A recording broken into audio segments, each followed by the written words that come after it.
से प्रीत के डोर बंधल, चाहत के खिले कमल।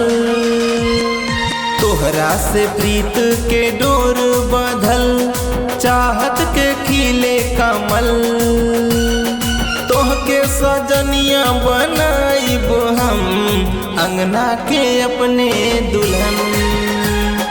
तोहके सजनिया बनाइब हम, अंगना के अपने दुल्हन।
जहिया से हमरा जिंदगी में आइलू, बन गइलू मोर परनवा हो।